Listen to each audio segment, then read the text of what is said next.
What's going on? We back. It's the Boss Clinic more with an off-topic video, off-sports topic video. You know what we cover the board. It's your boy CJ Goodfellow. We're talking about buyers beware of buying a 2018, 2017, car and falling into that trap.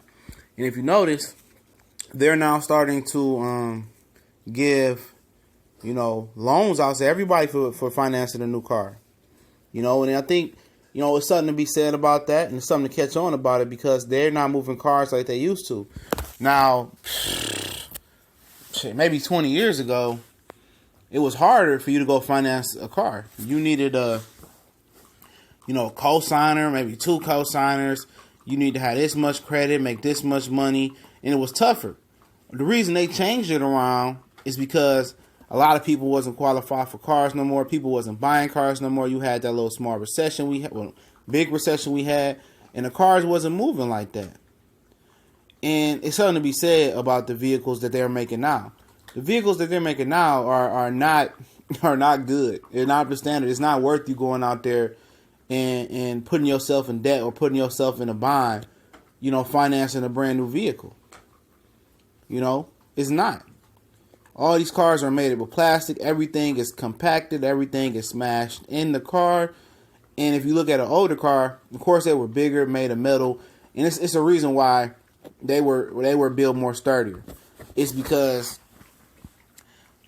my gas is higher. So you want to make something that's lighter. You want to make something that's lighter. Something that don't carry that metal and weight. And you want to make it smaller. And that's why you got everything compacted inside the vehicle like that. You might have to move the engine or the radiator to get to the starter or the alternator now. Your battery might be in the car. Like you might move some stuff to get to the battery. Now they compacting that stuff to make the car more smaller. But obviously it makes labor when you go in and fix the car go up that much more.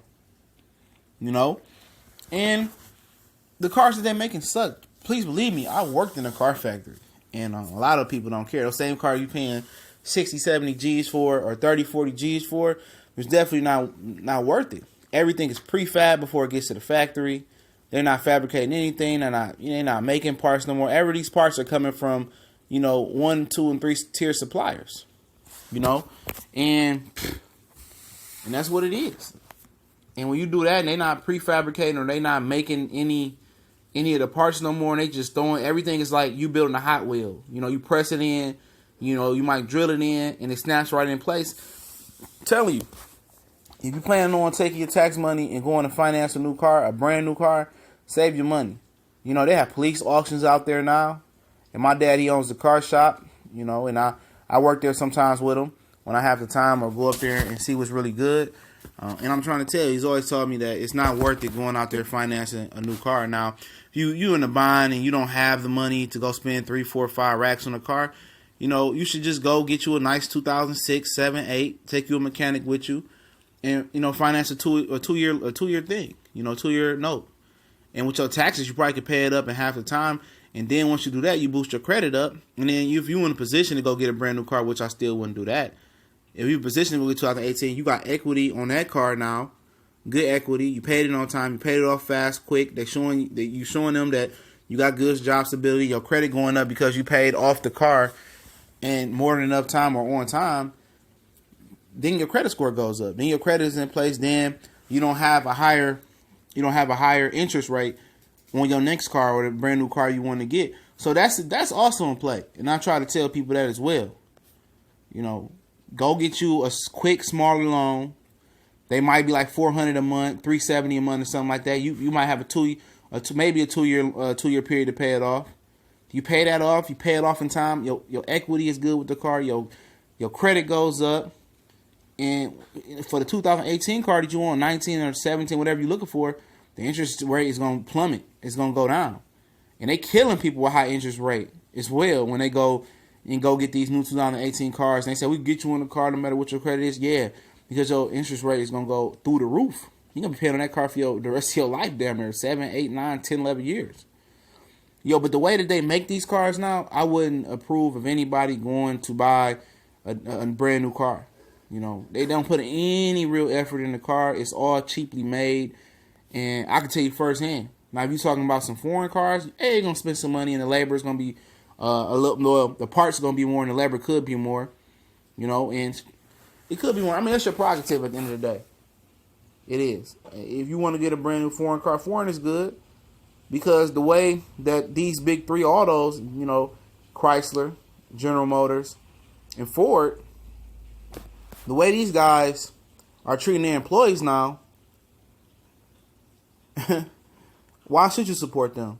And these are the same employees that probably are, their number one, car buyer. They're their number one customer. The people that work in the plant, they're the number one customers of their vehicles. They're the one that's going out there leasing and financing vehicles like that.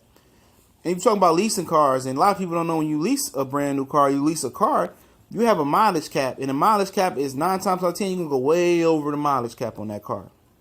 And when that happens, they'll be like, all right, it's 25 cents, you go over a mile or whatever it may be like that. And before you look at it, you done went over 10,000 miles over before you take that car back. And now you in debt in that car. Yeah, leases payments might be cheaper. But guess what? You are going to, go over the mileage unless you know somebody that knows how to turn off the mileage. And that's what I would recommend you do. You might pay a couple dollars, but turn off the mileage meter and kind of make it look good. And that's what you got to do. So leasing has its benefits. It's cheaper than you might have the option to buy it at a good price. After, you're in good standing with your equity and stuff of that nature. But yeah, I wouldn't go out here and do this. There's too many good, deals on brand new motors and transmissions that you could put in like an 2008, 9, 7 car, and you could ride out with that and buy it for a little bit of nothing. It's too good out here to go out here and buy a brand new car. They all the same car. They might have slightly different features, but it's nothing different. It's nothing flamboyant. Why keep putting yourself in debt and putting yourself in a bind when you can go out there and just outright pay $1,000, $2,000 for a car and fix it up the way you want to fix it. And I'm just keeping it real, but it's TBC and more. It's your boy Goodfella. We out.